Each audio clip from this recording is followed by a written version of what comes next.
आपका डिक्टेशन शुरू होगा 3 सेकेंड बाद। स्टार्ट। वाकई यह शर्मनाक और चिंताजनक है कि शिक्षण संस्थान तक छात्राओं के लिए सुरक्षित नहीं है। ओडिशा के बालासोर में यौन उत्पीड़न की शिकायत पर कार्यवाही नहीं होने से क्षुब्ध छात्रा के आत्मदाह करने व कर्नाटक के दक्षिण कन्नड़ जिले के एक कॉलेज में 2 शिक्षकों सहित 3 लोगों द्वारा एक छात्रा का यौन शोषण की घटनाएं इस चिंता को और बढ़ाने वाली हैं।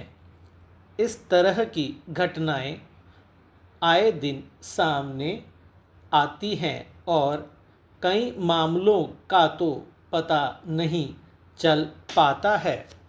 विडंबना यह भी है कि ऐसे मामले सामने आने पर पुलिस प्रशासन की सक्रियता थोड़े समय तो नज़र आती है, लेकिन बाद में वही सुस्ती का आलम बन जाता है।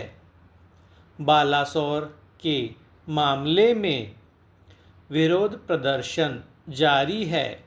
जांच के आदेश भी हुए हैं, लेकिन छात्रा की शिकायत पर समय रहते कार्रवाई हो जाती तो उसके लिए यह घातक कदम उठाने की नौबत नहीं आती। इस तरह की घटनाएं यह भी बताती हैं कि शिक्षा के मंदिरों में सुरक्षा के मामलों में जिम्मेदार घोर लापरवाही बरत रहे हैं।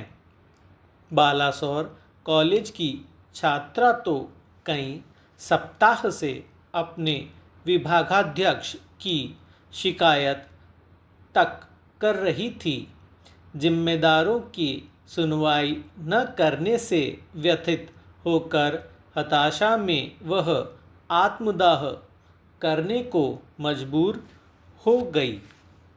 दूसरी घटना में बेंगलुरु के 2 शिक्षक जिस तरह से हैवान बन गए, वह तो शिक्षक जैसे पवित्र पेशे को कलंकित करने वाला है।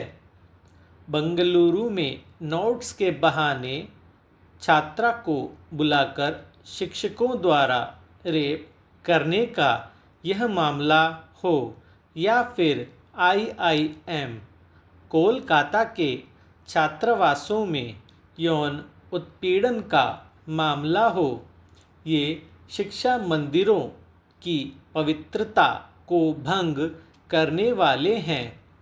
हैरत की बात यह है कि यौन उत्पीड़न की अधिकांश शिकायतों को जिम्मेदार रफा दफा करने में जुट जाते हैं। बड़ा सवाल यह भी है कि स्कूल कॉलेजों में छात्राओं से होने वाली बदसलूकी की शिकायतों पर आखिर गौर क्यों नहीं किया जाता। आखिर क्यों किसी छात्रा को अपनी बात जिम्मेदारों तक पहुंचाने के लिए आत्मदाह जैसा जानलेवा कदम उठाने को क्यों मजबूर होना पड़ता है। आखिर क्या कारण थे कि बेंगलुरु में रेप की शिकार छात्रा कॉलेज में ही अपनी बात नहीं कह पाई। हमारे शैक्षिक संस्थानों में इस तरह की बढ़ती वारदातें सचमुच चिंताजनक तो हैं ही, कई सबक भी देती हैं। यह सुनिश्चित करना होगा कि हर शैक्षिक संस्थान में यौन उत्पीड़न के खिलाफ सख्त नियम कायदे बने। यह भी ज़रूरी है कि यौन उत्पीड़न की शिकायतों की सुनवाई की व्यवस्था कागज़ों में ही नहीं होनी चाहिए, बल्कि ऐसा शिकायत निवारण तंत्र बनाना आवश्यक है जो बिना हस्तक्षेप के अपना काम करे। साथ ही ऐसे मामलों की सुनवाई भी त्वरित होनी चाहिए ताकि अभियुक्तों को सज़ा दिलाई जा सके। शिक्षण संस्थानों में भी शिक्षक व प्रबंधन वर्ग को संवेदनशीलता और जिम्मेदारी का प्रशिक्षण देने की ज़रूरत है। यौन उत्पीड़न की किसी भी शिकायत को हल्के में लेने का मतलब अपराधियों के हौसले बढ़ाना ही है। स्टॉप। उम्मीद करते हैं आपको डिक्टेशन पसंद आई होगी। इसे बार बार लिखें, दोहराएं। स्पीड में अगर आपको समस्या आती है तो इसको थोड़ा स्लो कर सकते हैं यूट्यूब के अंदर ही। Thank you.